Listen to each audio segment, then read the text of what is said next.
what's your thoughts on Shane McMahon going to AEW? It doesn't bother me. Like everybody said, such you had the people that are like an uproar, like, oh, he's gonna ruin it. You had the other people that be like, oh, this is such a great thing. I'm sitting here like, okay, I I have no like literally no thoughts on it. Like I don't care. Like it's not gonna help AEW. It's not gonna hinder AEW. AEW just gonna be AEW. I think. Oh, okay. Well, that was a take. Yeah, I Because okay, okay. the last time he was in WWE, right? He was Mm-hmm. at that WrestleMania match. He's gonna want to wrestle, first of all, right? Mm-hmm. He's gonna want to wrestle. He's gonna hurt himself again. So it, like who cares? Oh, oh, okay. All right. Um, well, that's that's a take. To be honest, I don't know where. I don't even know where this is going. Because to be honest, this is all. This is how it started. It came from Jr. on his podcast with Conrad, and he just brought it up and said, "You know, it'd be cool if Shane McMahon went to AEW," and that's how it started. Okay. And So it then started Tony, off as like it would be cool, and then it escalated. yeah, it escalated and it went to, oh, he's talked to some people from AEW. And then Tony Khan said, I don't know anything about it. And now it's blew up to, well, it could happen and people are theorizing ideas of how he could be there. And they're like, no, this would be great. And it's like, I totally have no idea where this came from. Like, seriously, I have no idea. Because, like, it literally just was JR sitting on his podcast and it was quoted, like, this was quoted on Tuesday. Shane McMahon, AEW. And that's all he said was like, yeah, it would be cool if he came in there. He was like, he feels like he would fit. And then it just went to, oh, he's talked to people in AEW. Tony Khan doesn't know anything about it.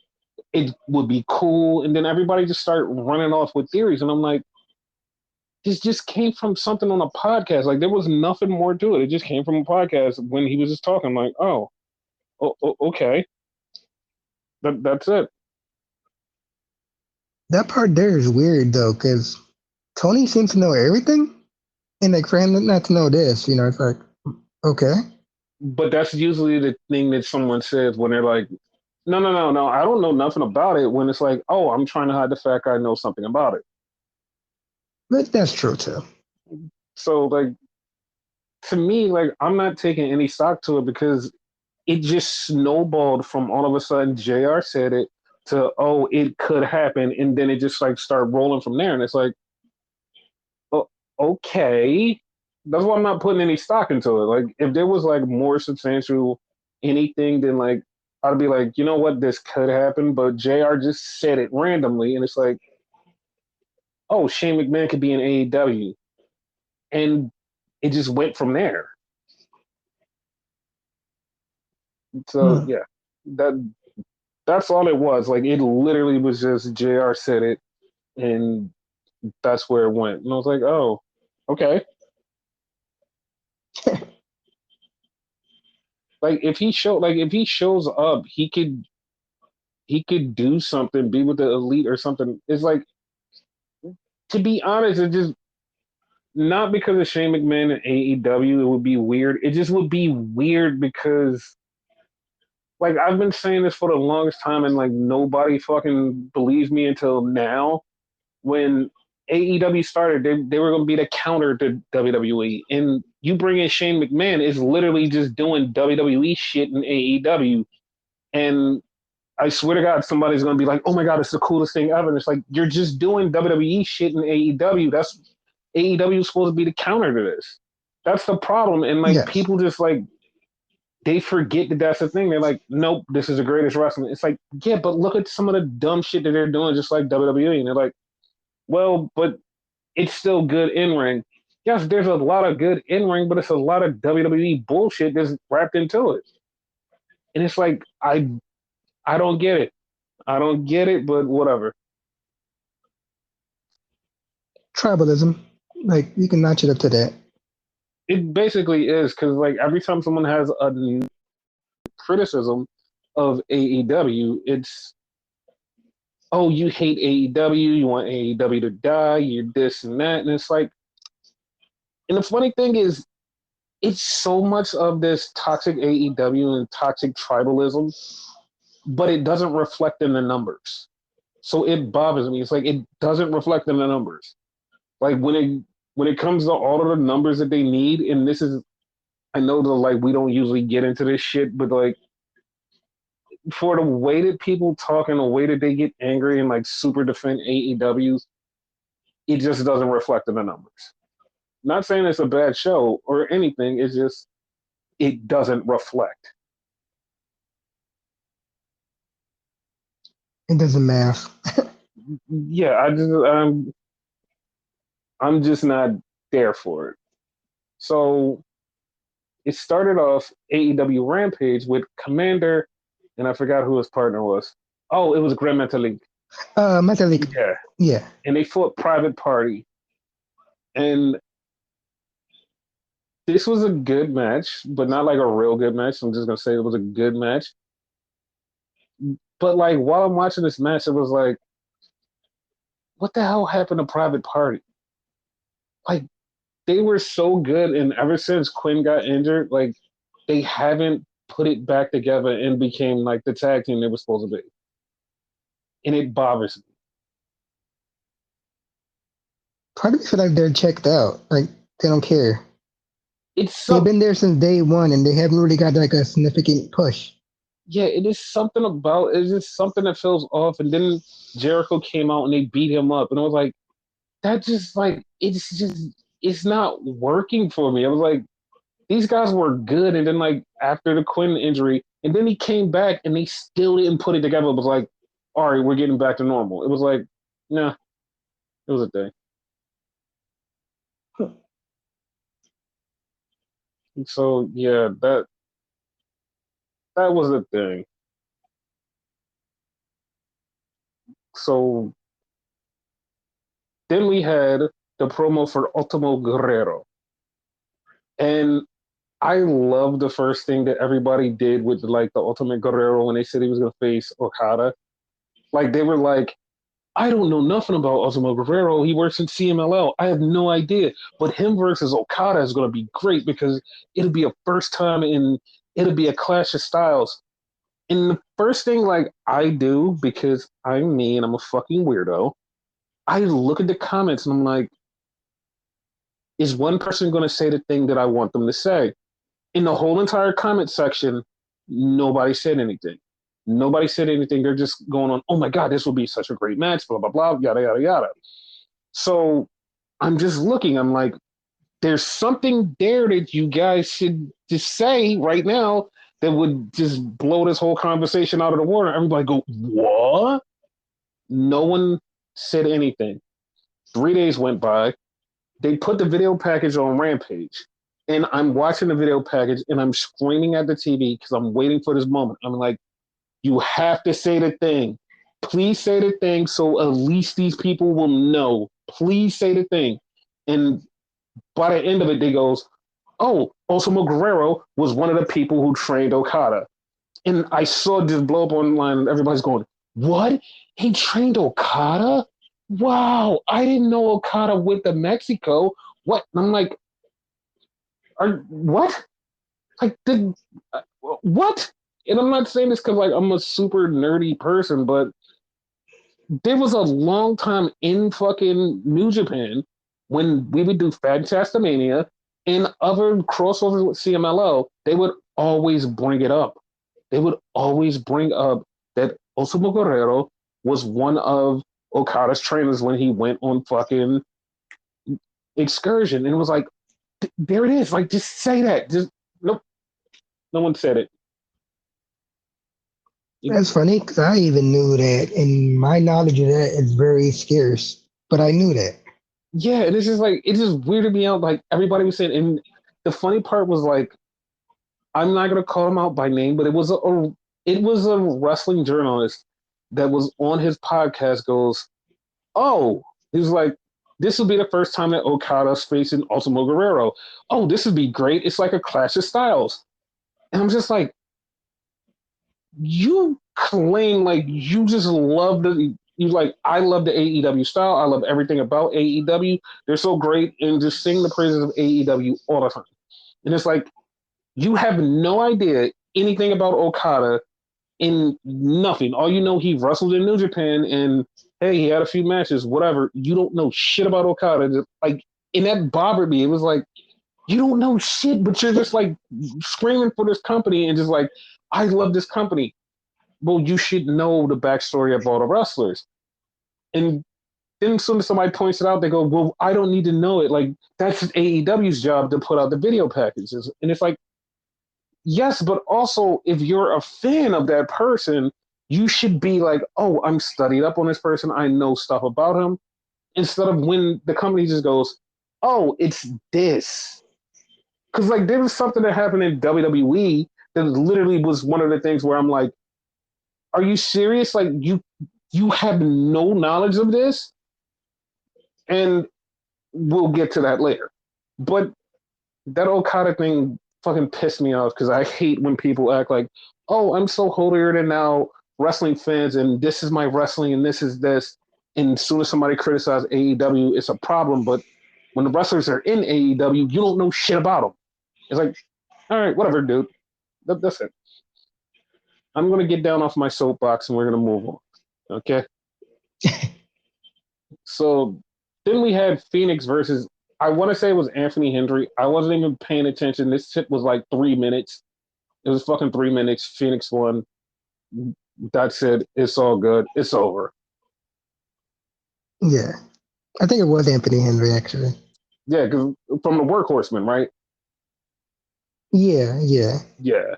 I'm going to be honest, I wasn't paying attention either, but yeah, that sounds about right. But I can tell you, it was like 3 minutes. It was like, boop, boop, boop, and it was over. If not less. Yes. So this match right here, this next match, was not only the best match of Rampage, but it opened my eyes to something, and I'm like, wait. So it was Lio Rush versus Action Andretti, and that was a banger. Yeah, I agree. A rare banger on fucking Rampage. Like, how about that? Right? So Lio Rush beats Action Andretti, and then Top Flight Security comes out. And he's literally just like going to shake Action Andretti's hand, and Darius is like, yo, don't shake his hand. And Action was like, no, I'm cool. And he shakes his hand. And then he shakes Dante's hand, and Darius is still not cool with it. But then Lio Rush says the same thing he says in the promo on Collision. He says, listen, I want to get this back together. He was like, you know that, like, I used to be your mentor. I want to get us back together. But when we get in that ladder match, it's everybody versus everybody. He's like, all right. Yeah. So the thing that opened my eyes was how quick Action Andretti was like, I'll shake your hand. And I'm like, I would love to see those two as a tag team. That actually would be cool. Yeah. Good point. Yeah, like as soon as I seen that, I was like, "Ooh, Lio Rush and Action Andretti versus Top Flight. That would be great." Because remember, Action Andretti was actually trying to go with, I forgot what team they were trying to recruit him with. Like, who was it? It wasn't House of Black. Who was that?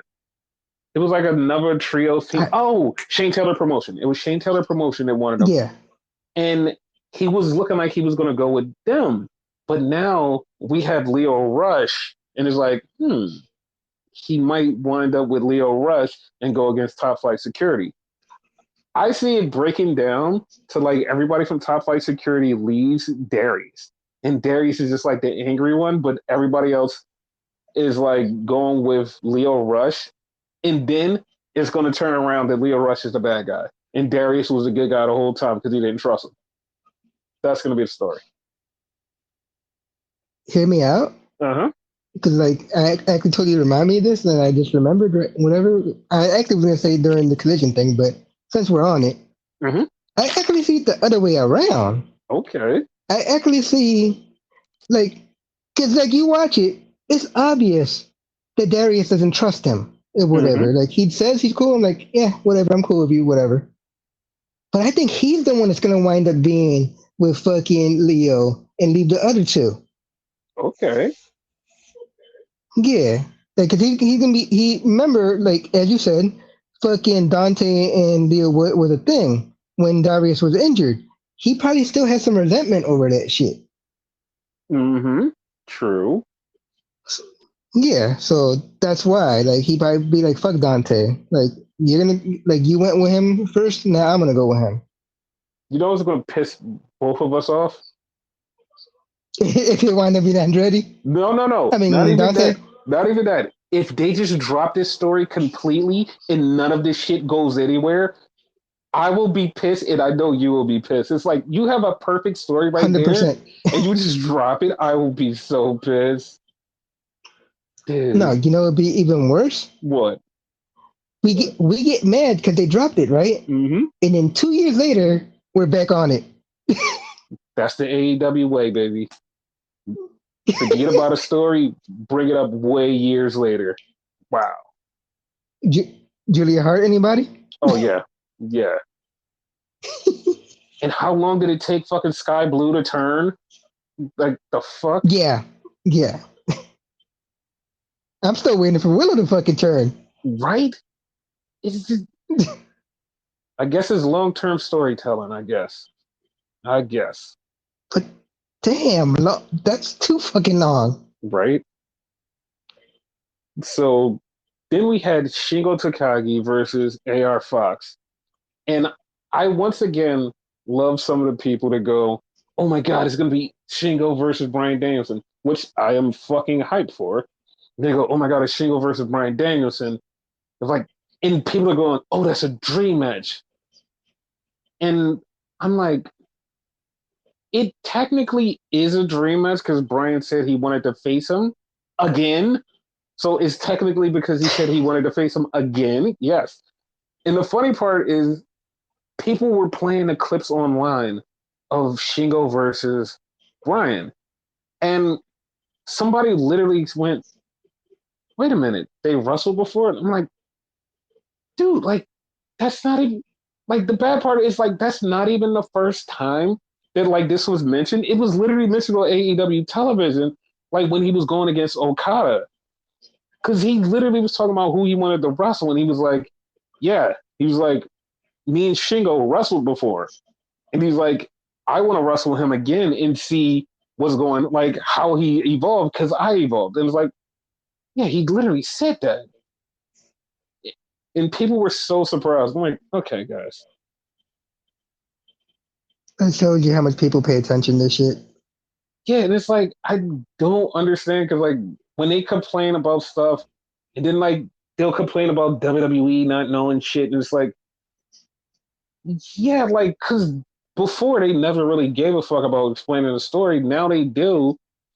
And, like, it's so weird. Like, when AEW is like the perfect place for everybody to be like, all right, I know everybody's past when they come into the door. That's why I'm this fan.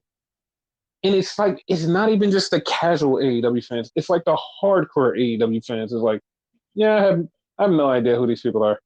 Like, okay, dude.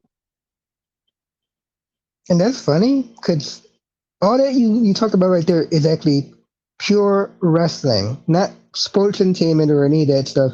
Pure wrestling. And what does AEW fans claim to be all about? Wrestling.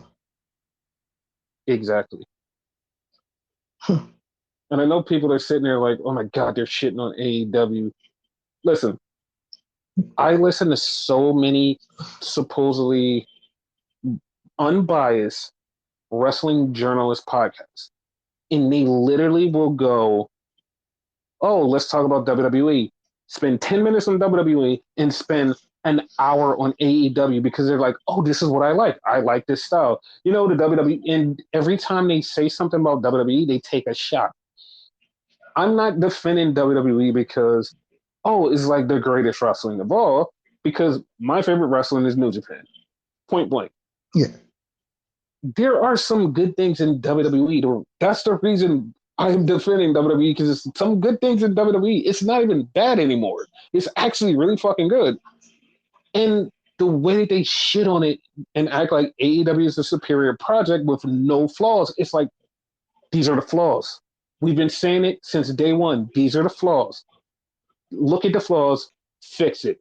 And then everyone's going, there's no flaws, it's great. I don't understand why no one's watching it. And it's like, dude, like you're fucking selling it like it's the second coming of Jesus. That's the problem.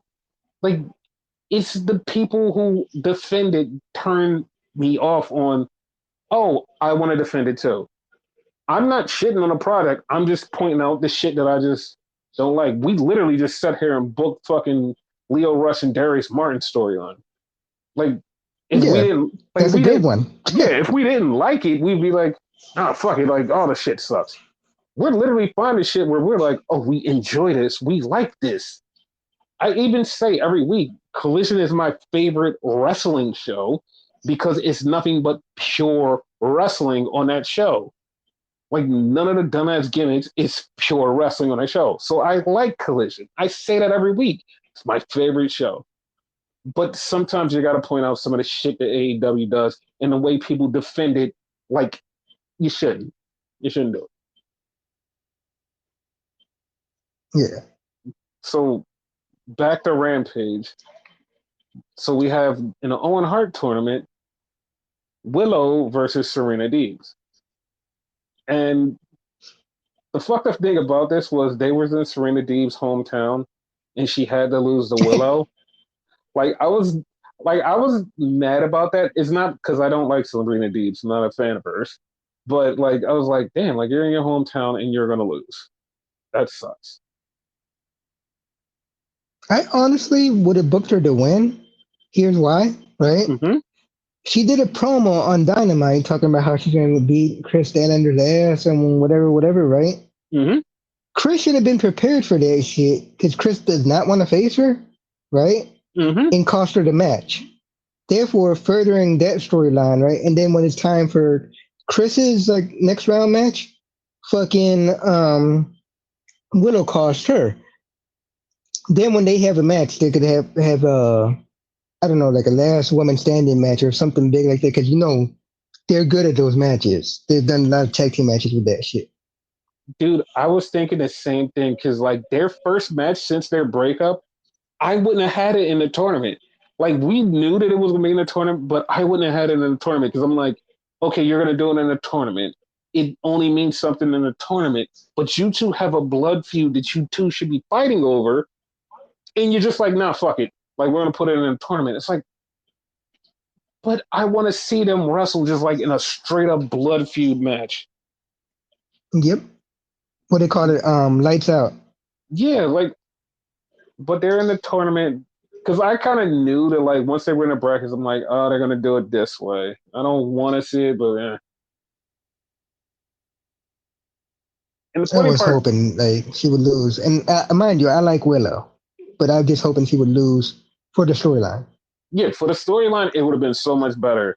Like she loses, and then Serena Deeb wins because Willow causes Chris Statlander, and once again, it furthers the blood feud. Yeah.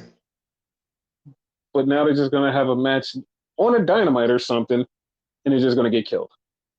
And like, ah, yay! It's like a throwaway. Yep. So then on to Collision, we had Samoa Joe, Hook, and Shibata versus the Premier Athletes. This shit was fun. I seen a name for them on Twitter. What's the name? Someone called them Joe Gun. Okay, Like Suzuki guns? Yes, I'll go with Jogun. This shit was so funny. Shibata did the walkaway spot this week, so that was fun. That was fucking hilarious. Yes. So then we had a Bang Bang Gang promo, and I was confused. Like I was really confused. Like I'm not even joking. So he starts Why? off. He starts off talking about we're gonna defend. I'm 1/4 of the 6-man tag champions, and I'm like, okay, cool. But then he starts talking about how Jay's gonna beat up Phoenix. I'm like, okay, cool. And then like he calls out the House of Black, and I'm like, all right. But then it just like went into him just talking about himself, and I'm like, okay, now I don't know what this is about. So I just gave up. I was like, all right, whatever. So what did you take Yeah, from that the promo? House of uh, we get a House of Black thing later, and Hmm. it made it even weirder. So I don't know what to think of it. Yeah, I was confused. So, Like the House of Black thing made it worse. oh yeah, no, it definitely made it worse. I was like, all right, because when that happened, I was like, all right, what? All right. So then we get Private Party versus Jericho and Big Cass. And The learning tree.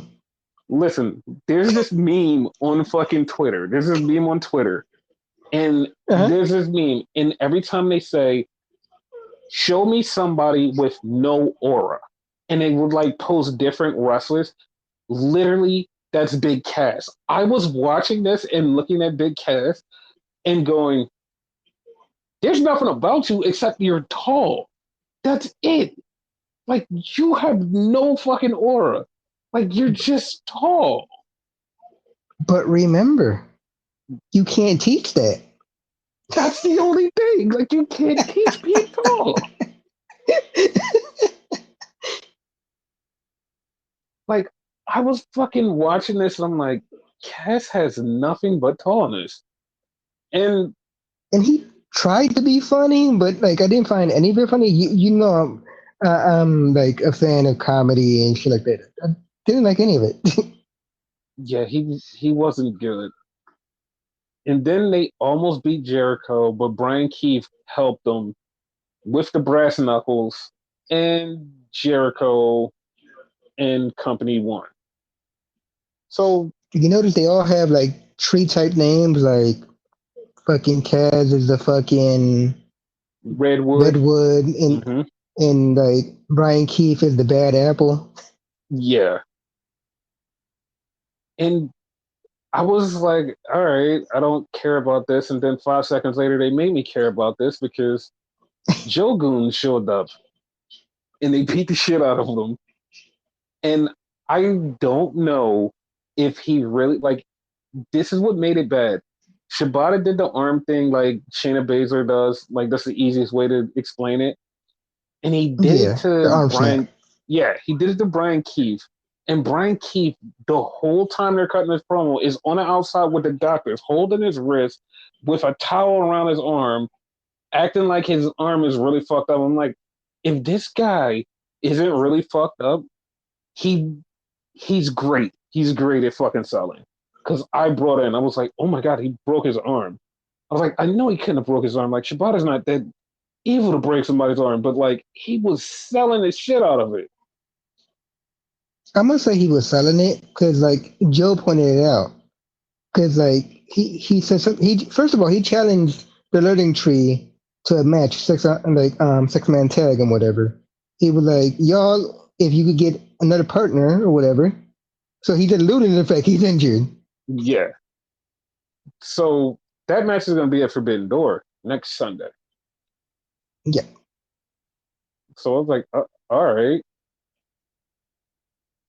So then we had Okada versus Ultimo Guerrero. And this match was great. And Oh really? This match pissed me off actually. why did it piss you off? No, but go ahead. Like tell me like tell us why you liked it. I'll tell you why I hated it. Because the mask spot. Yes, that is so disrespectful to that culture, you know? Wait. But how is that disrespectful when Ultimo Guerrero has been unmasked already? He wrestles without his mask in Mexico. That's what I'm Are you like. fucking serious? Yes. Like he took off the mask and he just got hit. And I'm just like, the point? Like, what was the point in this? Like, what was the point? Because All like right, all right. like I take it back then.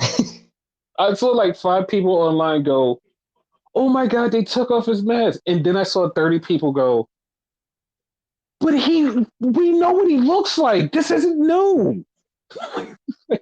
And I was laughing because it's true. Because when the mask Okay, came off, I'm like, dude, like we know what you look like. This isn't new. But okay. But that's the same but you thing as understand what I was saying if no, that was a thing, though. I got you. But that's the same thing as like Blue Panther wrestled Brian Danielson and put on a mask. And he doesn't have a mask on. Oh yeah, yeah, Remember, okay. we watched the show where he lost his mask. No, yeah, I remember. What the Yeah, hell? so he put on his mask just to wrestle Brian Danielson. Like there's a couple people that put on their mask when they came to the States just to wrestle. But like his was funny because Rainmaker hit him with the Rainmaker. And the mask was like halfway on his face and it just flew up and it just was pure face out. It was like, that's fucking hilarious. Now looking at it, it's actually funny as shit. But yeah, and like it pissed me off initially because like I didn't know. Yeah, that was fucking great. So they did a Christian promo, not an actual Christian What? promo, but the patriarchy promo.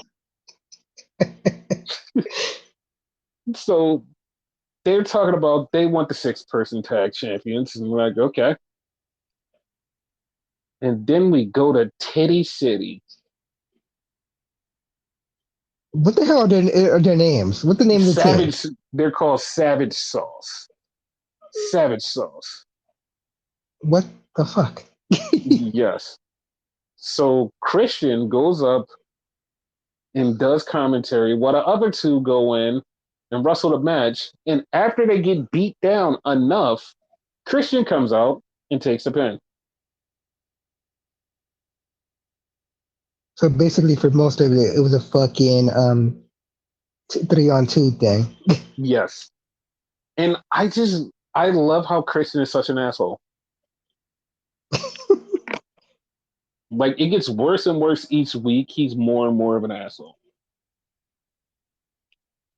And So, it's him. That's crazy. yep.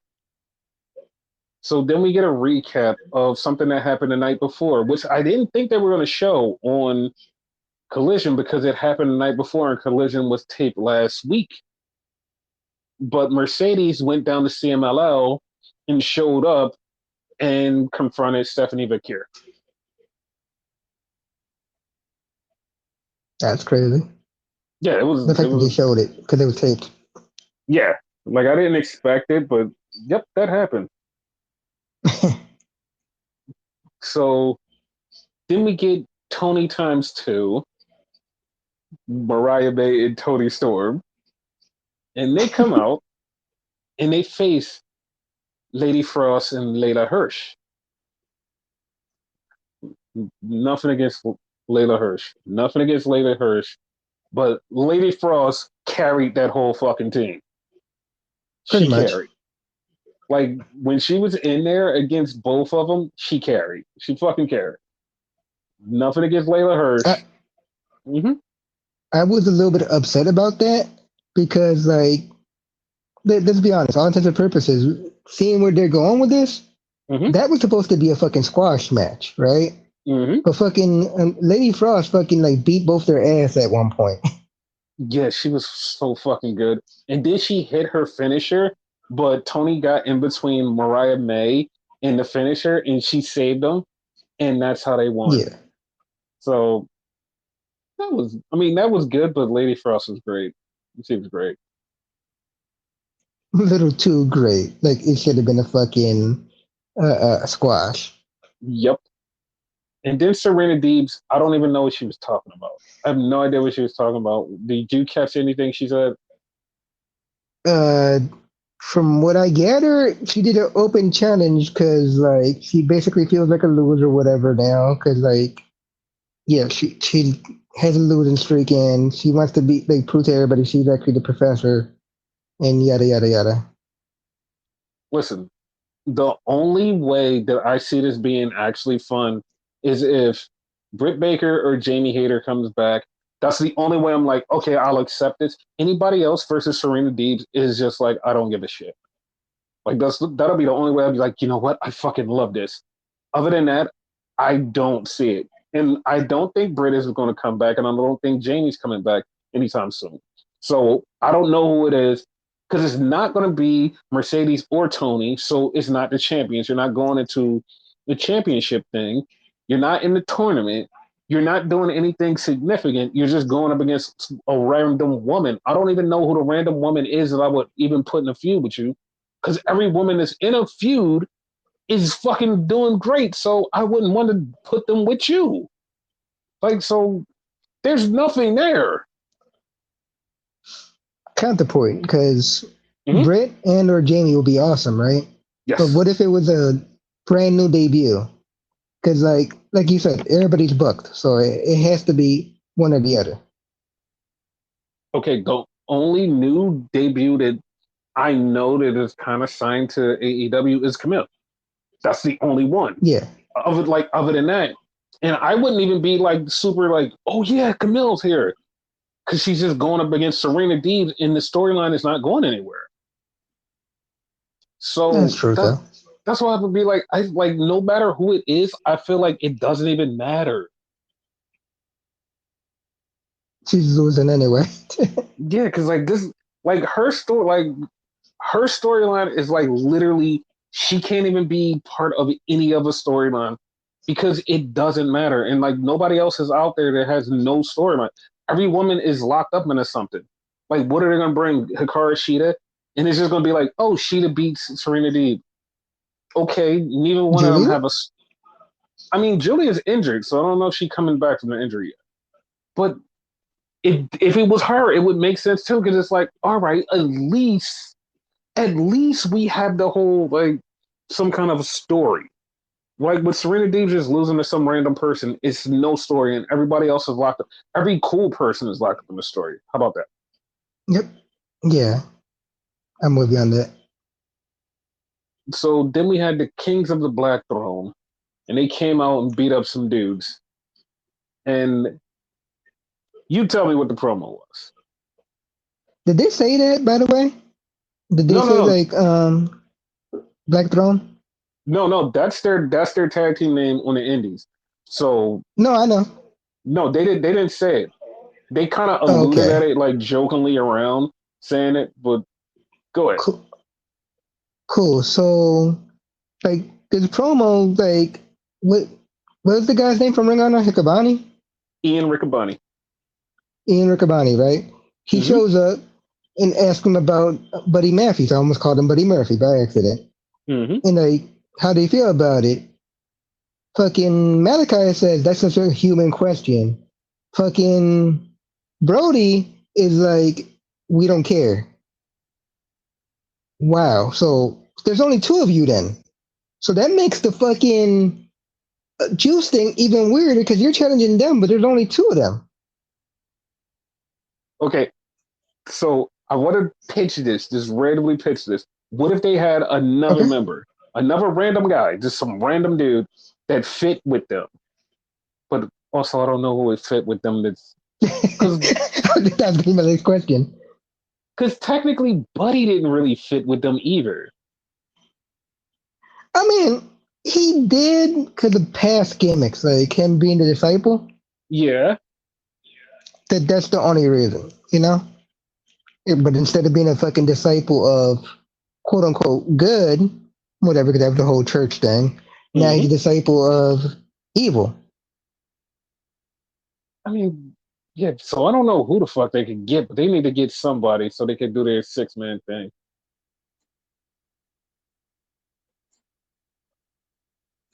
So, yeah. So then we have the weirdest match ever. It's Hechicero versus Matt Menard. That was random as shit. It was so random. And like, we knew Hechicero was going to beat him, but why the hell did he even show up? Like, Matt Menard had his ribs taped, and he just got thoroughly destroyed. And then they said that Hechicero is taking on MJF at Forbidden Door. I'm like, all right.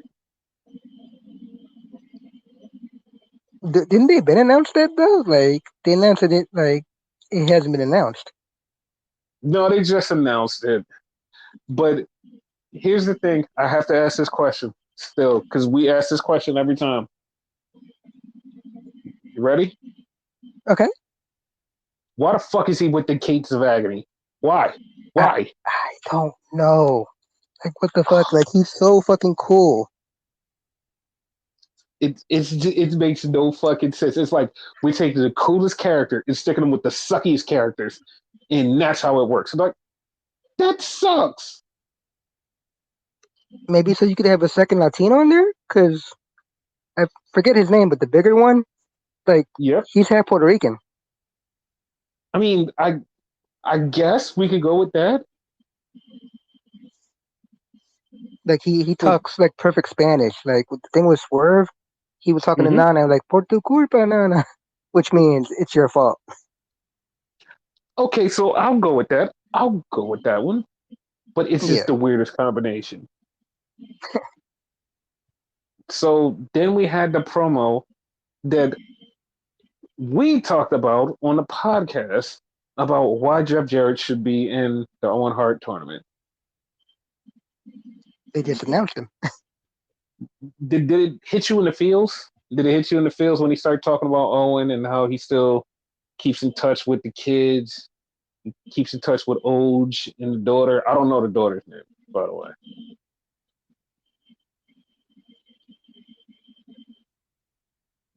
It didn't hit you in the feels? A little bit, actually. Like Oh, okay. All right. So that was a thing. And then we went to the main event, which was actually a really good main event. And I know we're going to say the same thing as always that Will Ospreay carried this match. Did he or did he not? Well, I'm not. I'm not going to say that because Brian Cage did keep his half of the bargain too. nah, I'm gonna say it. Will Ospreay like he carried this match 100%. But that shit was a good match. It was a really fucking good match.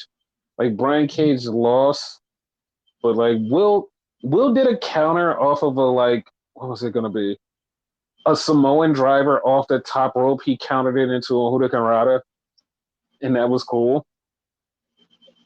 Yeah, And Will won, and Daniel Garcia was in the back looking at Will because he wants to face him for the international championship, which we still have no date for that, no anything set up for it. It's just there. probably after Forbidden Door, like I that Dynamite. all right, I hope so. But yeah, that was Collision,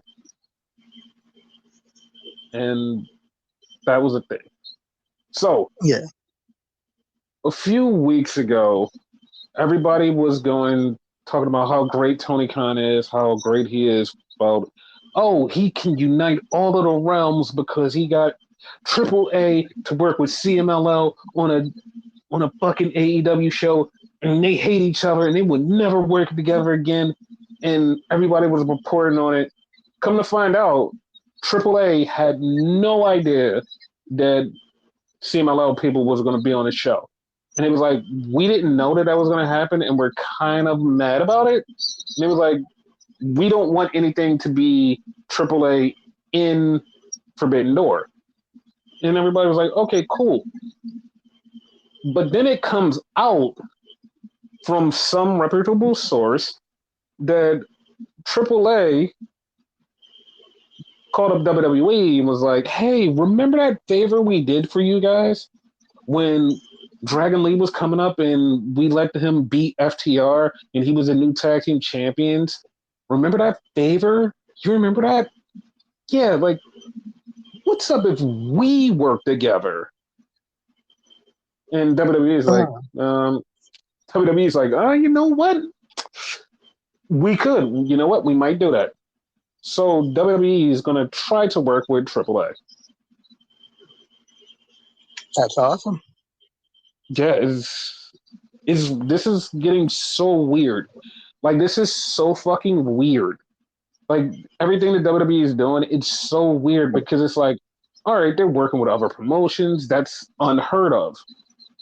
But then you go to the fucking show and like I've seen somebody that like tuned in that was like not a huge WWE fan and literally like mostly an AEW guy watched the fucking WWE SmackDown and was like, holy shit, SmackDown was fucking amazing. And dude, like I'm not even joking. Like it was so much shit happened that it was just like one of the shows where you're like, okay, what the fuck is going on? Like Raw was some fucking like, oh, we're coming back from a big pay per view. Look at all the shit that happens. We go on to SmackDown, it's like maybe nothing happens. All this shit happens, and you're like, the fuck is going on here? It was fucking wild. It was so fucking wild. So it started off with the literal diversion of two stories at one fucking time. I like this is a rarity of like, oh, this one thing is going to have two divergent storylines and you're not even going to notice it. But this shit was so fucking crazy. Because it started out with CM Punk. CM Punk came out and he's out there to talk in Chicago, mind you. In Chicago. CM Punk's in Chicago. And he's out there and he's ready to talk. And he's telling everybody he's glad to be home. And he's talking about how he's going to be healed soon and he's going to be back in the ring. But he get cuts off by Paul Heyman, which nobody's seen coming. Nobody's seen coming. Nope. And him and Paul have a little embrace. They hug. And Paul Heyman asks him two things. And he tells him that Solo was listening on the radio. And Solo said, he's like, he heard that Chicago was his. He was like, but Solo, the new tribal chief, says that Chicago is his. And the two things he asked him for, he was like, just leave. He asked him to leave. And before he could say the second thing, Solo comes out. And Solo comes out with G.O.D. And they're ready to go after Punk. And Punk says, he calls them some fake ass Usos and a fake cosplay tribal chief. And then that part was funny. That was hilarious. So then he tells Paul, he was like, tell them the other thing that you wanted. And Paul Heyman just looked at Punk and said, take me with you. And I was like, I felt so bad for him. Dude, I felt bad for him, but like, as soon as I started to feel bad for him, I just popped in inside because later on, like, I'll reveal why I popped because like that one line was like, okay, all right. And the Savage Bloodline goes to attack Punk. But here comes Cody Rhodes, and Cody Rhodes has a bat, and he has another bat for Punk. So the Savage Bloodline runs off, and Cody and Punk stand together, and then they leave, and Punk chases Cody down with a bat. The funny part, like while they're standing next to each other and whatever, I could have sworn one was gonna hit the other. That would have been awesome. But I forgot one part. Cody challenges Solo Sikoa one-on-one later on tonight. Yeah. Did you expect Cody to challenge Solo so quickly to a one-on-one match? No, I actually thought like he was gonna go to King of the Ring or something. I mean, it may, because there's a rumor out there, and we'll get to that rumor when we get to the end of the show. So All right. we see Jade and Bianca, and Jade's like, "Yo, we need to focus on getting our tag team titles back." And Bianca's like, "Listen, we could do all of that, but I am going for Money in the Bank tonight. So after I get Money in the Bank, we can go for the tag titles." And it seems like if you watch it closely, it seems like there's some tension between the two of them. Yeah, a little. Yeah, and it was kind of weird because like the way Jade was acting and Bianca was like, "Yeah, I really don't care. I want to do my own thing." It was like, this kind of seems a little bit like, okay, So if that they go that route, Bianca will be the heel, right? yes. So then we see Cody walking the halls, and he bumps into Rated RKO, and they say, "You know what? I mean, not Rated RKO, RKKO." And he says, "Yo, we got your back, Cody." And he's like, "Good, because I'm gonna need it."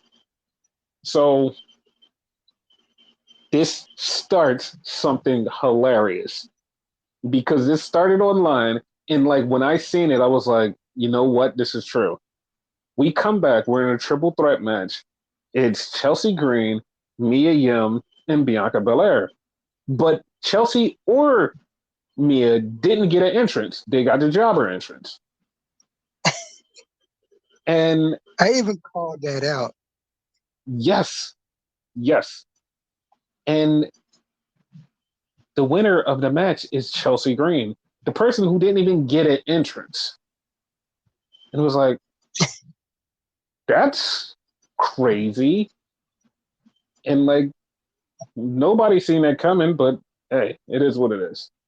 So then we get Blair Davenport, and she bumps into Bailey and she says, "Oh, I hope you don't get too comfortable with your title because I'm going to win Money in the Bank and I'm going to cash in on you." So now we have this little thing of her just fucking with Bailey. So, So that's gonna happen eventually. yes. So Solo talks to Paul Heyman and he tells him he wants him to fix the Randy and the Kevin Owen problem. And he's just got Paul so scared. So how do you feel about him scaring the shit out of Paul? I feel bad for him. Like I've never seen him this scared unless like he was with Brock Lesnar. Yes, like I said, like I'm gonna talk about it later on. I don't. Like I don't. I don't feel bad for him at all. You Like don't I trust actually him. I'm this is what I'm gonna say is I don't feel bad for him. So then we have the beautiful Kayla Braxton, who is no longer with WWE. She is leaving to do don't know whatever she's doing. She's leaving, but I wish her the best, and I will follow her to the ends of the earth. I mean, I will follow her in whatever she does. I don't know. I said the other thing. So she's interviewing Grayson Waller, who Austin Theory something happened with his mouth, and his whole mouth and chin is swollen. So like that's why he wasn't there. So she's interviewing Grayson Waller, and Grayson Waller's like, "Yeah," he's like, "No, he's gonna be fine. I don't care." And then DIY come up, and they're starting to pick a fight with him, and there's security there, and there's so much security there because of the Wyatts, and all of a sudden you just hear this bang, bang, bang, bang on the door. And this is how I think people are stupid. Because if you're security to stop the Wyatts, right? Hear me out. Uh-huh. Your security to stop the Wyatts. Why the fuck would you open the door? To lock them up. I like that was the dumbest part about this. Like that was like the leap in logic for me was like, why would you open the door if you're scared of the Wyatts? But I'm glad they did open the door because when they opened the door, CM Punk was murdered by Drew McIntyre. Yes, sir. For like a split Like, second. Go hmm? ahead. I was gonna say I've seen a lot of discourse about this. Mm-hmm. Like all that security, and they didn't help Punk. And I'm sitting here thinking about it. I'm like, technically, Punk is a Raw guy.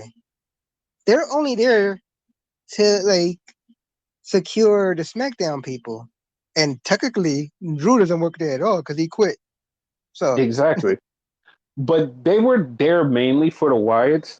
And when they showed Drew for a split second, I got mad because on the other podcast, I literally said I wanted Drew to take some time off before he kills Punk because I didn't expect him to show up here.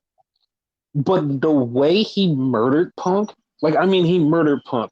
Punk is laying on the ground with blood, visible blood. And then Drew picked him up and threw him on his shoulders and walked him out to the fucking arena. Dude, he had blood on his fist. He walked Punk out into the fucking arena, through the whole entire fucking backstage area, threw him down. He kneeled on his body, took his friendship bracelet, and told Nigel McGuinness, "You know what the fuck this means to me?" He was like, "This is his fault." And he just walks off. And Punk is laying there with blood coming out of his mouth, blood coming out of his head, and they put him on a stretcher. And I like to that. That was one of the best fucking angles ever. That shit was so good. someone zoomed in and took a picture of the fucking bracelet, Mm-hmm. and it says AJ Larry. So that's a her piece. And I text this to you, and I tweeted Mhm. this out because I was like, that's a lot of bad blood. And this match deserves to be the Hell of a Cell. This match, like, if he's not able to be back by SummerSlam, fuck SummerSlam. Take it to Bad Blood. October, Bad Blood. Let them fight this out. Let them fight this out on Bad Blood in Hell in a Cell. Fuck that, dude. This feud is so great. Counterpoint, right? Yes. Mm-hmm. Because I 100% agree with you. But Punk said he doesn't want to do a Hell in a Cell, right? Mm-hmm. That probably didn't mean shit or whatever, like in the Mm-hmm. grand scheme of things, and they probably will do it. But the pay per view is literally called Bad Blood. Why not Yes. do a first blood match? Yes. Like, they're fine with blood on TV. I'm all right with blood. I'm all right with blood. I'm all right with all of this. Yeah. So then we get back in the ring, and Carmelo Hayes is already in the ring, jobber entrance. Tama Tonga is coming out, and then Randy comes out. And once again, 2 for 2, while the internet is fucking screaming about this. Oh, they're giving these guys jobber entrance. They gave Melo the jobber entrance. 10 minutes, 20 minutes later. Oh shit, Melo's in Money in the Bank. It's like, yeah. Like, holy shit. Yeah, I didn't see that coming. Yeah, and it was the second time somebody that got the jobber entrance wound up winning a fucking match. So you get the jobber entrance don't mean shit. Because you could definitely win the fucking match. Yes. But yeah, that was so cool. That was so cool. Because like I wanted Melo to win the match, and I I know he's not gonna win Money in the Bank, but like having him in it is gonna be fun. Yeah, at least he's in it. That's the way I see it. Yeah. So now he's like somebody. Then we get LA Knight, and LA Knight comes out and he calls out Logan Paul and Santos Escobar because next week they're gonna have a match to qualify for Money in the Bank. LA Knight does the dumbass thing by turning around. Logan Paul hits him in the back of the head. So next week is Logan Paul versus LA Knight versus Santos Escobar qualifier for Money in the Bank. Does the U.S. title not mean shit? Listen, it's going to mean something at SummerSlam. It doesn't mean shit, but like, think about this. we have one of the most popular people. I don't give a fuck about him, but one of the most popular people outside of WWE, Logan Paul, running around with the U.S. title. He did a fucking interview with goddamn Donald Trump with the U.S. title right there, and it's like, Yeah. even though like you don't like it, it's like it's the biggest thing. He's running for president. He's interviewing him with the U.S. title right there, and it's like, I know it doesn't make sense, but like, holy shit. Nah, I feel you. So then we have Kevin Owens versus Grayson Waller and Andrade, who was already in the ring to begin with, so he got the jobber entrance. And Kevin Owens gets beat up by Tama Tonga and Tongaloa. Randy comes out to help him, but Kevin's leg is fucked up. And Kevin makes it down to the ring. They start the match. And Grayson Waller kind of beats him up. And Grayson Waller gets rid of Kevin Owens. This is at the end of the match, by the way. Gets rid of Kevin Owens. And he goes for the Grayson Waller effect, the rolling stunner. He jumps in the ring. Andrade catches him and hits his finisher. 1, 2, 3. Andrade wins the match. He didn't even fucking have an entrance. He won the match. Out of all of them, that one was the most surprising. Oh, Chelsea Green didn't surprise the shit out of you? But no, because like, you know what I mean? Like, it made sense. The way she stole that fucking like match. Because she stole it. Mm-hmm. But damn. Like, I was surprised and everybody was like, fuck, jobber entrance don't mean shit anymore. And I'm like, yeah. Don't trust anything you see on their TV anymore. Yeah. And by the way, those triple threat matches, they were all good. It wasn't just like shitty. And then we had a fucking thing where I swear to God, she killed this person. So Tiffany's talking shit to Mia Yim, and Mia Yim is like, oh, don't talk to me when you're trying to buddy up with Nia Jax. And Nia Jax just comes out of nowhere and smushes the shit out of Mia Yim against this thing. And I swear to God, she broke Mia Yim's shoulder. Yep. 100%. And next week is going to be Candice LeRae versus Jade Cargill versus Tiffany Stratton. And the winner gets into Money in the Bank. Yeah. It's definitely going to be Tiffy time. Yes. And then we're going to have Naomi versus Blair Davenport versus Indy Hartwell. I think Blair is getting in this. Same. So that, like, that'll fill up the field for SmackDown and also fill, yeah, and the LA Knight match will also fill up the match for SmackDown. Yeah. So then we have Cody come out. The whole crowd is singing this song. They love him. He's Homelander. He's so happy. And then we get Solo Sikoa and Paul Heyman. And Solo is still talking down to Paul. And Paul was just like, but you're not supposed to go after CM Punk because Roman said you can't do it. And you're not supposed to take out Cody because that's the tribal chief thing. And he literally says to him, he says, Roman's not coming back.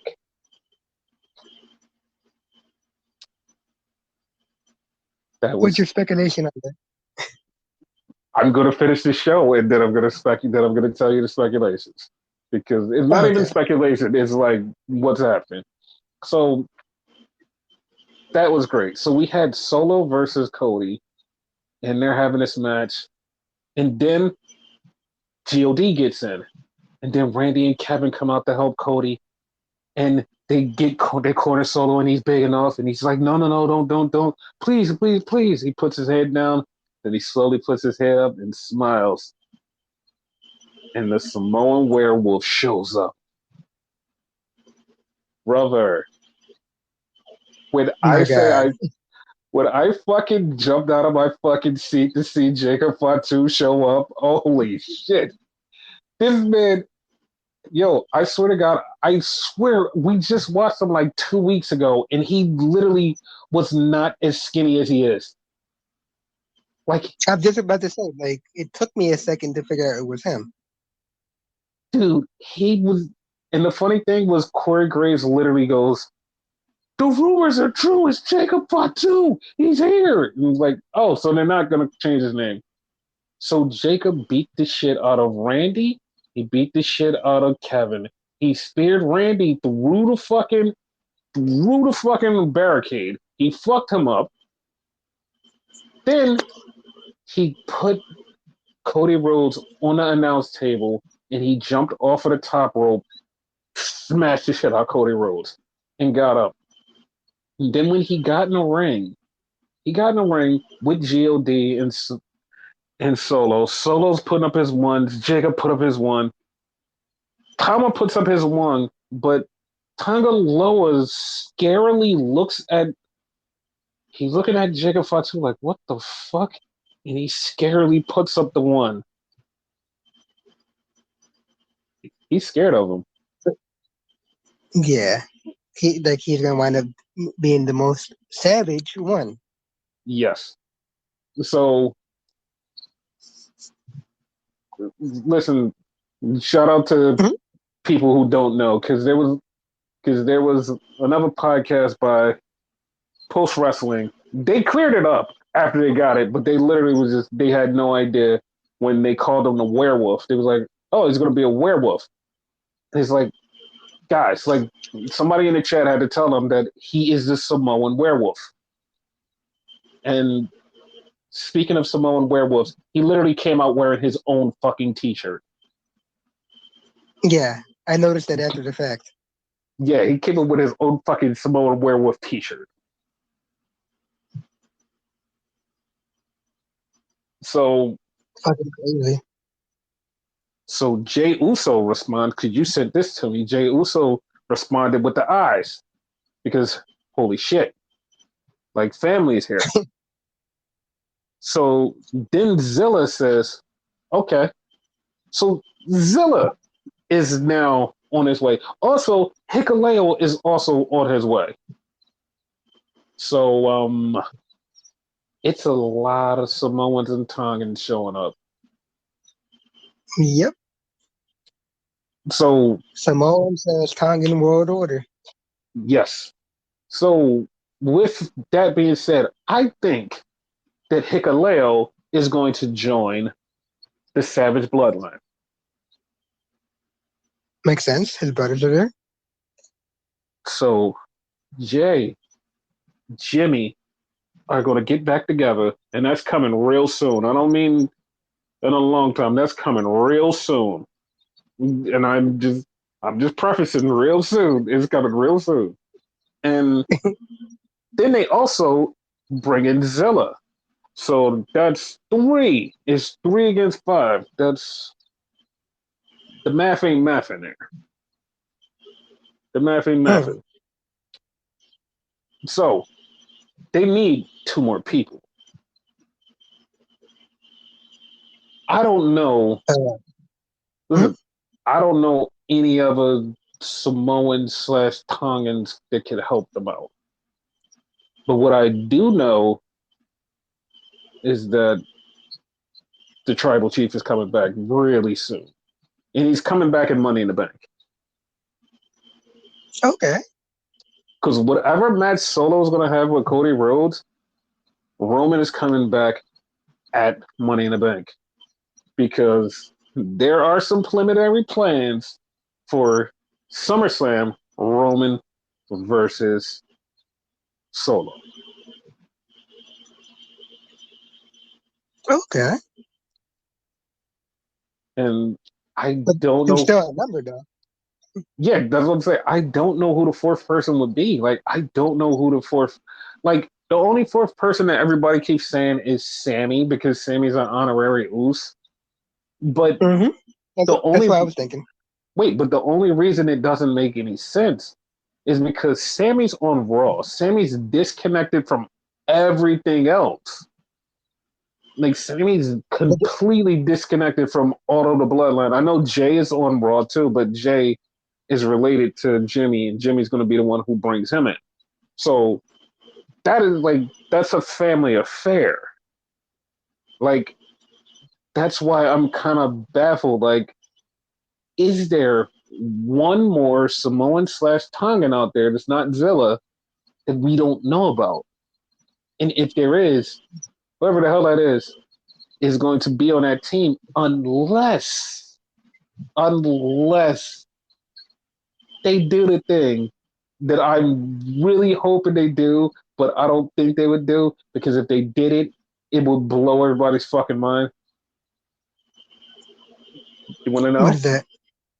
Oh, What? bring The Rock in on Roman Reigns' team, and he comes in with Roman and then screws over Roman and the rest of the squad.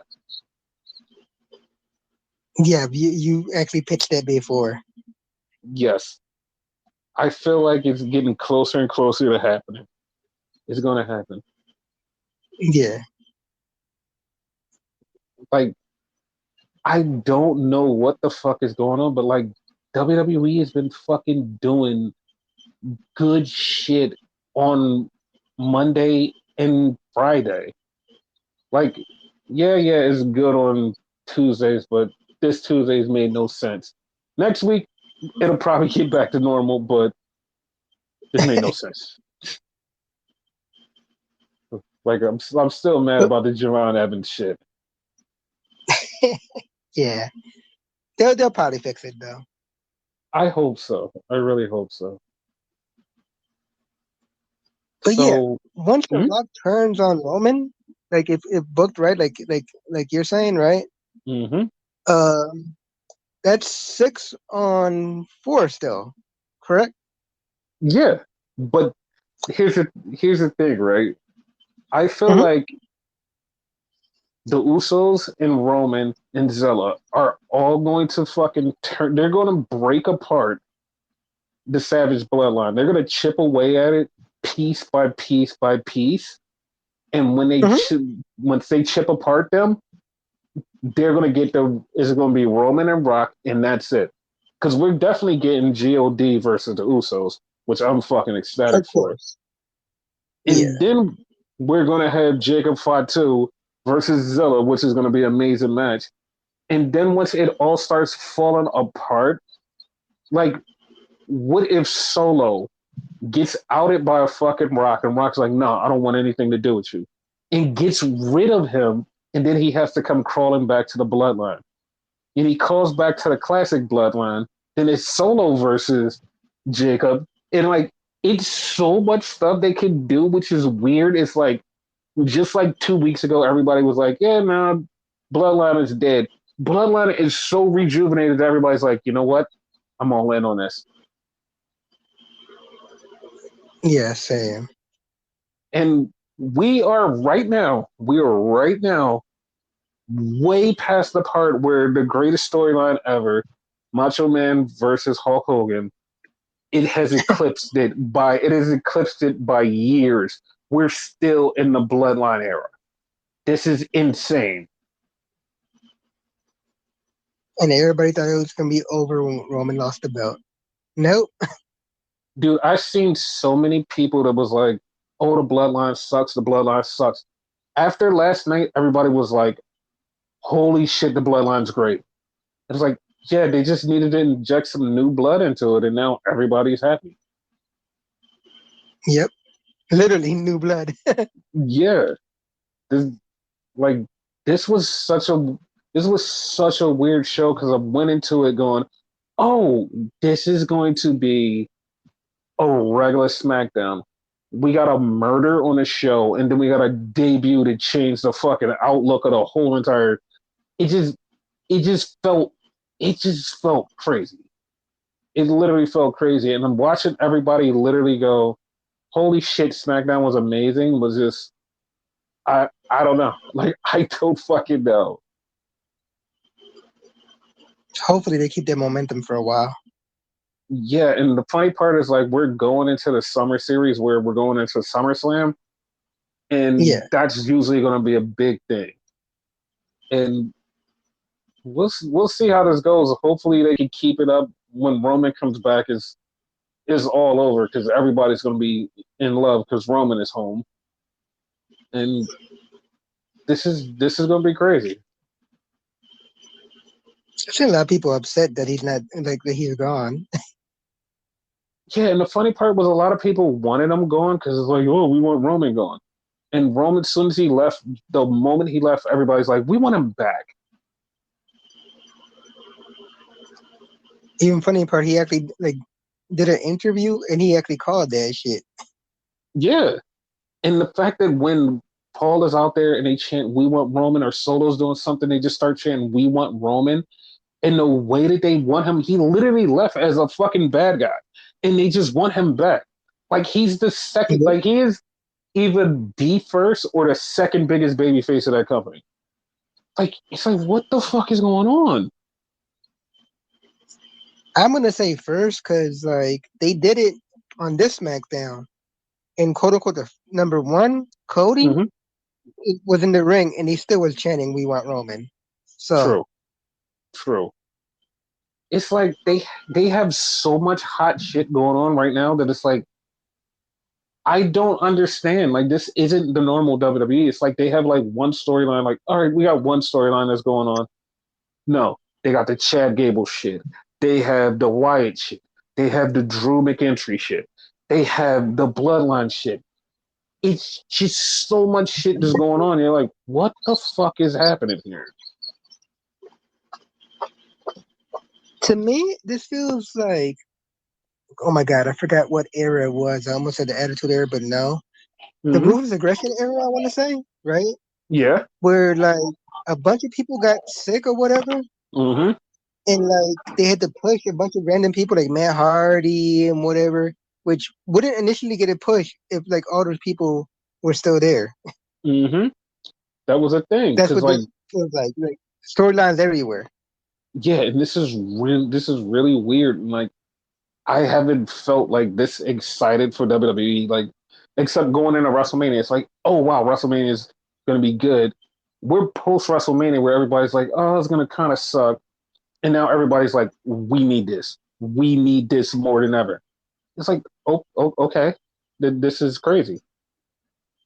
How about that? Because always around this time, like shit dies down. Yeah, and it's now like we're all just sitting in anticipation waiting for SummerSlam. It's like, holy shit. And we're going into another pay-per-view and we're still just anticipating SummerSlam. Like, this is gonna be fucking great. Yep. Like shit. This is great.